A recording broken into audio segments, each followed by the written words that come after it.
Bonjour à tous, j'espère que vous allez bien. Alors on se retrouve aujourd'hui pour le bilan de Survivor Series qui s'est déroulé du dimanche au lundi, dans la nuit du 18 au 19 novembre 2018. Un choix assez particulier, donc voilà, on va spoiler directement le résultat final. Raw a laminé SmackDown. Dans la durée du show, c'est un 6-0 net et sans bavure qui s'est passé. En comptant le kick-off, ça a été 6-1.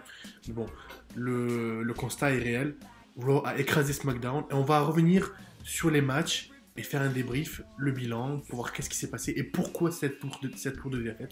On va essayer d'expliquer ça assez rapidement et on va voir que la défaite est assez logique. Surtout, n'oubliez pas de continuer à supporter la chaîne en vous abonnant, en aimant les vidéos et surtout en partageant le contenu, si ça vous plaît bien sûr. Voilà, on passe tout de suite au débrief de ce Survivor Series. Le premier match s'est vu affronter pendant le kick-off la Team SmackDown et la Team de Raw, mais par équipe. Voilà, c'était un 10 contre 10 traditionnel Survivor Series Tag Team Match. Donc c'est la Team SmackDown qui a gagné logiquement la Team de Raw. Comme je l'avais dit dans les pronostics, la Team de Raw était assez légère et le roster des équipes est encore trop léger à Raw. Du côté de SmackDown, on en a des expérimentés comme les Usos, comme les New Day, comme The Club avec Karl Anderson et bien sûr Luke Gallows. Et Sanity, voilà, qu'on ne présente plus depuis la NXT, qui font déjà forte impression et depuis qu'ils sont arrivés à SmackDown, ils ont pris une plus grande ampleur. Voilà, c'était des équipes plus expérimentées que celles de Raw, il n'y avait que celles de Bobby Roode et Chad Gable qui sont démarquées. Le reste est encore un peu trop léger, même s'il y a des champions du monde. Donc une victoire assez logique de SmackDown. Mais pour moi, je ne le compte pas comme une victoire parce que c'était pendant le kick-off. Donc voilà, ça reste quand même un match nul. Voilà, en gros, c'était un match pour sauver l'honneur de SmackDown. Alors le match qui a ouvert le show, c'était un traditionnel Survivor Series match du côté féminin avec la Team Raw et la Team SmackDown.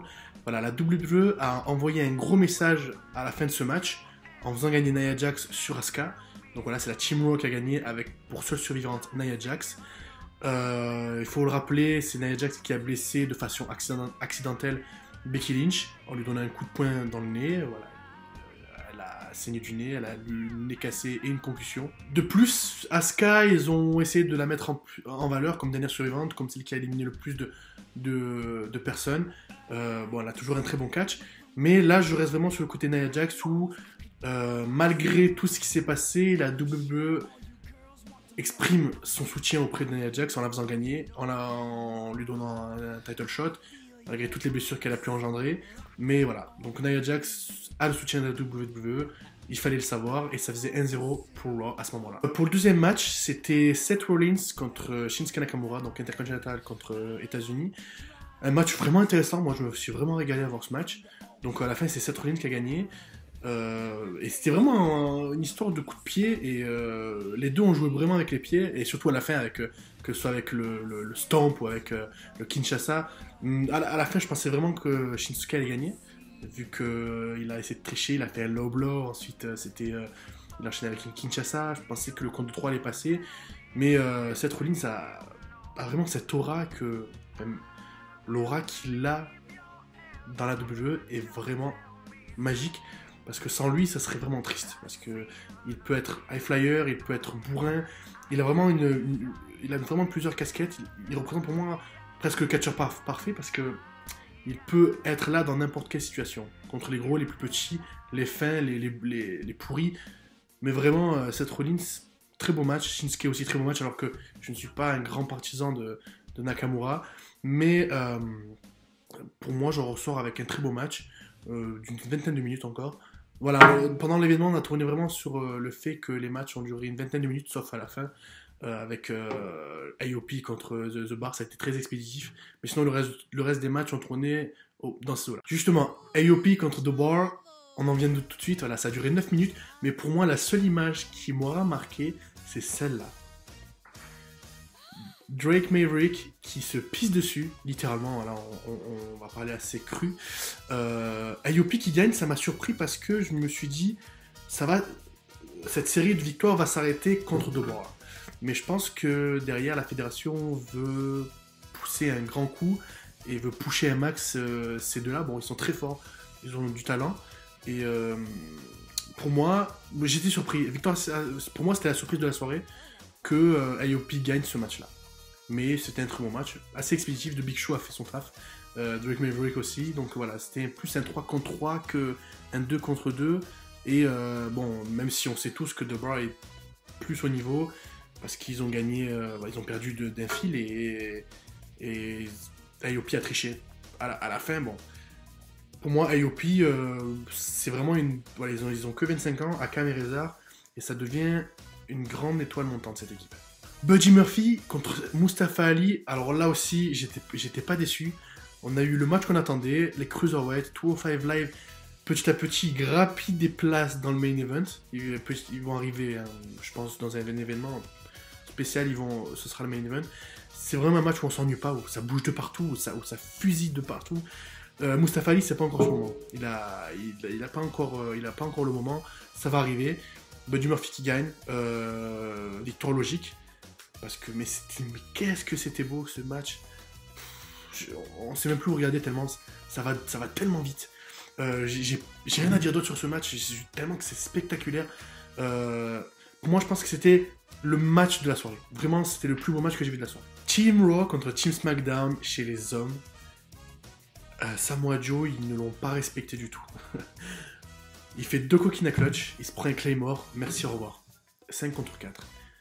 C'était super rapide. Ensuite, ça s'est équilibré, parce que Braun Strowman s'est fait éclater.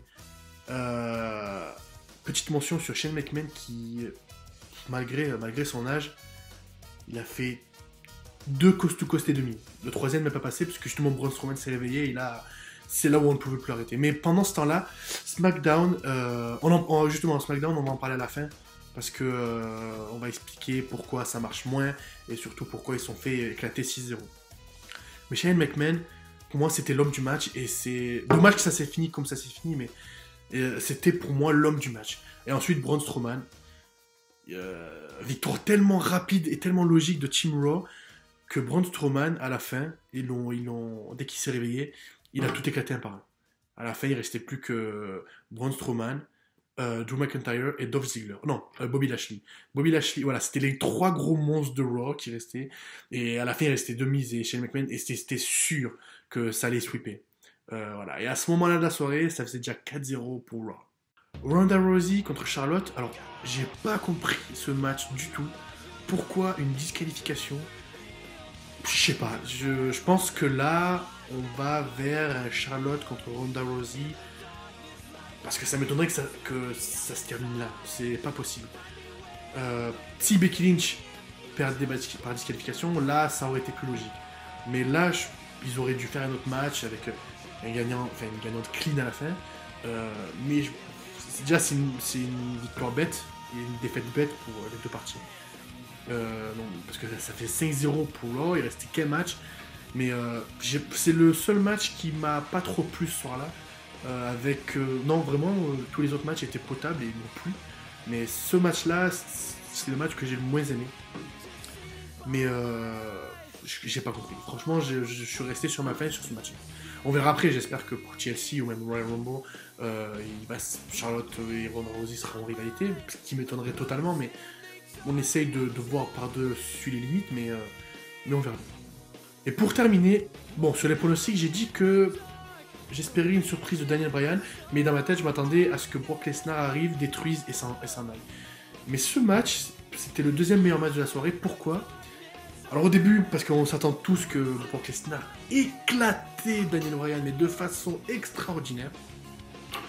Et puis d'un coup, Daniel Bryan s'est réveillé. Low blow, yes kick, yes lock. Il a envoyé, il s'est régalé.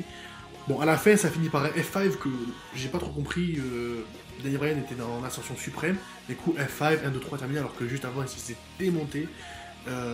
Brock Lesnar, c'est pas un méchant bourg parce qu'il se joue du public. Donc en même temps, il se le met dans la poche. Daniel Bryan, lui, il joue très bien la personne victimisée. Et franchement, ça durait 20 minutes. Au début, je trouvais le tendance parce que Brock Lesnar qui éclatait, qui rusait de ça, mais à la fin, ça... je crois que c'est la première fois que je vois Brock Lesnar autant mis en difficulté dans un match. Voilà. Mais donc voilà, à la fin de la soirée, c'était 6-0, 6-1 avec le kick-off. Victoire, c'était un sweep, c'était un balayage. Et on va expliquer pourquoi SmackDown marche moins déjà au niveau des audiences, et surtout pourquoi la WWE a choisi de faire écraser SmackDown comme ça.